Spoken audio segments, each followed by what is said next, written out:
Jangan lupa like, komen, dan subscribe channel YouTube TVRI Bengkulu dan nyalakan lonceng notifikasinya.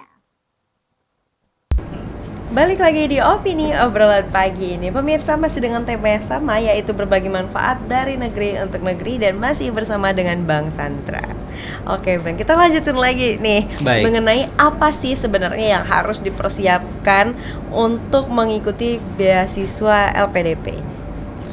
Oke, jadi kalau persiapan tentu banyak ya gitu. Tapi memang hal-hal yang yang jadi momok yang menakutkan bagi pendaftar itu biasanya ada beberapa hal. Yang pertama itu adalah tes bahasa Inggris biasanya. Oh, oke. Karena memang dalam beasiswa itu ada persyaratan sertifikat TOEFL. Nah, sertifikat TOEFL. Jadi bagi teman-teman jangan khawatir karena di beasiswa LPDP Kemenak ini itu masih dipermudah. Jadi teman-teman bisa daftarnya menggunakan TOEFL Prediction atau TOEFL yang teman-teman dapatkan di kampus. Jadi kalau teman-teman pengen daftar beasiswa S2, teman-teman bisa pakai sertifikat TOEFL yang didapatkan dari kampusnya gitu. Oke, luar biasa ya, biasanya nggak bisa. Biasanya nggak bisa. Nggak berlaku. Nggak berlaku sama sekali gitu kan. Tapi kalau di LPDP Kemenak ini itu masih diberi kemudahan. Dan juga kalau bagi teman-teman yang SMA, yang MA atau mungkin dari SMA Islam, teman-teman bisa daftar menggunakan sertifikat TOEFL. Jadi teman-teman boleh datang ke kampus-kampus, bilang aja pengen daftar, pengen tes TOEFL, atau juga bisa di lembaga kursus yang menyelenggarakan tes TOEFL. Dan itu nggak harus dari ITS atau yang dari resmi, itu nggak harus, teman-teman bebas. Bahkan kalau teman-teman nggak pengen capek-capek dan segala macam, teman-teman bisa pakai Duolingo testing system. Nah, jadi pakai aplikasi Duolingo aja itu juga bisa. Bisa pakai berbagai aplikasi lah. Berbagai aplikasi. Nanti untuk lebih jelasnya boleh teman-teman cek aja di websitenya. Kemudian yang kedua yang teman-teman harus persiapkan itu adalah esai. Nah, ini juga biasanya jadi hal-hal yang menakutkan gitu kan. Ini gimana nulisnya gimana gitu. Esainya berarti tentang apa tuh? Esainya tentang diri sendiri. Oh. Motivasi kenapa kita pengen ikut beasiswa. Itu yang pertama. Terus yang kedua, rencana ke depannya apa. Nah, jadi selama kuliah nanti pengen ngapain sih? Itu juga harus ditulis di esai tersebut. Maksudnya udah ada plannya gitu ya? Iya, sudah ada plannya. Misalnya di semester 1 mau ngapain aja, di semester 2 sampai semester akhir itu kita pengen ngapain, itu harus ditulis di dalam esai. Dan biasanya kalau teman-teman itu menulis esai menarik, itu yang akan nanti ditanyakan ketika wawancara. Seperti itu. Jadi sebenarnya hal yang paling penting krusial itu dua ini aja. Siapkan sertifikat bahasa, dan yang kedua adalah siapkan kemampuan menulis atau esainya. Kalau selebihnya itu cuma persyaratan administrasi lah gitu ya, seperti ijazah, kemudian KK, KTP dan lain sebagainya. Kurang lebih seperti itu sih Kak. Oke, jadi masih oke lah ya dipersiapkan sambil menunggu datangnya bulan Juni ya. Betul banget ya. Jadi harus lebih lebih diasah lagi kemampuannya. Diasah lagi, betul. Yang belum punya sertifikat mungkin boleh nih dibuat mulai ya. Betul banget, dicari dari sekarang boleh. Dicari dari gitu. sekarang apa aja nih. Oh ternyata bisa ya gitu ya. Apalagi untuk anak-anak SMA, anak-anak MA ya. Betul banget. Yang baru banget lulus. Ya mungkin kemarin coret-coret, tapi coret-coret nih. Coret-coret ya, betul banget ya. Sekarang kita coret lagi di kertas. Tulis lagi esainya, apa nih plannya agar banget. bisa lulus ya Bang ya ke beasiswa ini. Nah kalau Abang dulu memang setelah lulus dari S1 memang udah mempersiapkan untuk memperoleh beasiswa atau untuk melanjutkan pendidikan, atau memang tertarik di dunia pendidikan atau seperti apa Bang? Oke, ini menarik ya, karena ini juga jadi pertanyaan yang menakutkan yang saya persiapkan kemarin ketika seleksi beasiswa. Karena S1 dan S2 saya berbeda. Nah itu ya bisa dikatakan lintas jurusan lah. Banyak ngomong ini kenapa kok nggak linear katanya kan, kenapa nggak ambil bahasa Inggris saja.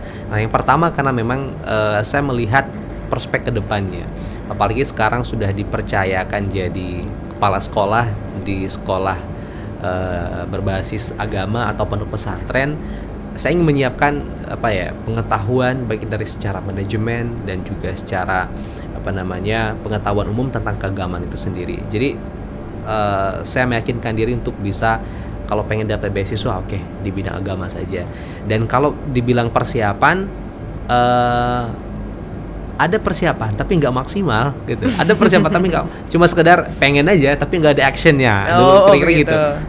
S2 saya pengen beasiswa tapi ketika setelah mengucapkan itu nggak ada actionnya sama sekali. Nah, itu yang menjadi problem juga. Kadang-kadang kita punya rencana, punya niat, tapi aksinya belum ada. Nah, itu yang menjadi kendala. Dan kadang-kadang sudah mepet waktu pendaftaran, waktu penutupan itu baru gerasa gerusuk persiapkan dan segala macamnya gitu kan. Jadi ini juga jadi pelajaran. Jadi teman-teman di rumah jangan sampai kayak gitu juga. Iya, gitu jangan sampai gitu. Itu biasa kalau kejar-kejaran waktu tuh hilang semua tuh. Hilang, apa betul. yang dicari paling di depan mata nih udah nggak kelihatan lagi itu biasanya. Betul.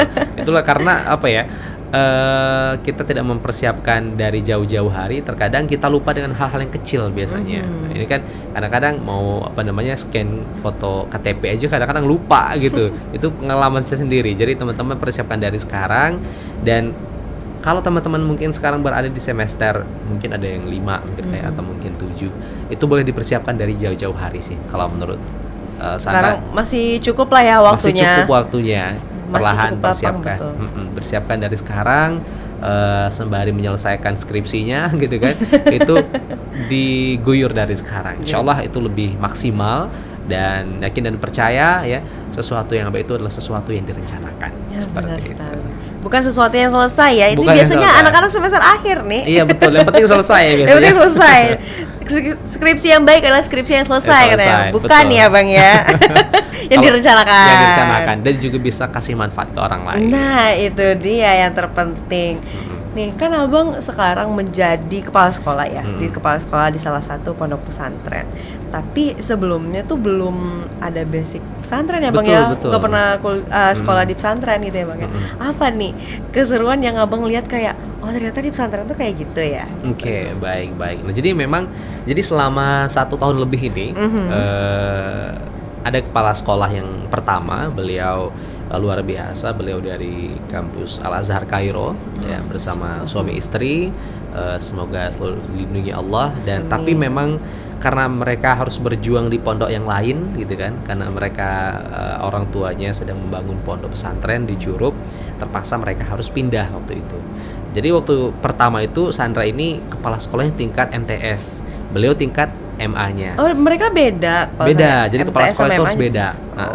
Walaupun dia di satu lingkungan tetap berbeda karena dari secara legalitas pengurusan itu pun berbeda. Jadi selama beliau masih ada di pondok dulu, disitulah tempat saya belajar. Apalagi beliau punya ilmu yang luar biasa. Saya berusaha untuk belajar ini gimana sih cara memanage ini bla bla bla. Alhamdulillah selama setahun lebih saya belajar dan beliau banyak ilmu-ilmu yang saya dapatkan. Dan ketika beliau pun pindah, akhirnya yayasan pun pimpinan pondok pun mengamanahkan itu kepada saya. Dan mau tidak mau gitu kan, mau nolak gimana gitu kan. Tapi saya yakin dan percaya ini juga tempat atau mungkin menjadi wadah untuk bisa memberikan manfaat lebih banyak kepada orang lain dengan semampu saya gitu. Dan memang di pondok itu kepala sekolah itu bisa dikatakan berusaha untuk manage. Jadi untuk tahfiznya ada kepalanya sendiri, kemudian untuk kurikulum ada bagiannya sendiri. Jadi kita hanya menjadi koordinator seperti itu. Oh, lebih ke koordinatornya. Iya, bagaimana manajemen seluruh struktur yang ada di pondok tersebut, dan itu jadi pengalaman yang luar biasa. Makanya saya pun berani untuk S2 saya ambil pendidikan agama Islam gitu, untuk melihat ke depannya. Nggak peduli sih, ibaratkan kata orang S2 nggak linear itu nggak bisa nanti ngajar dan segala macam. Nanti nggak bisa jadi dosen loh. Jadi dosen katanya. Tapi dosen saya bilang kayak gini, bisa kok kamu jadi dosen asal S3-nya PAI juga. Harus S3. Jadi berlanjut nih nanti. Berlanjut kayaknya, insyaallah ya. Betul. Jadi seru banget deh intinya. Seru dan bersyukur sekali, dan saya juga ingin mengucapkan terima kasih banyak kepada pihak yayasan yang mempercayakan ini kepada saya, dan saya mohon dukungan, bimbingan juga agar bisa melakukan yang terbaik lah untuk pondok pesantren seperti itu. Oke, luar biasa sekali, tujuannya memang baik.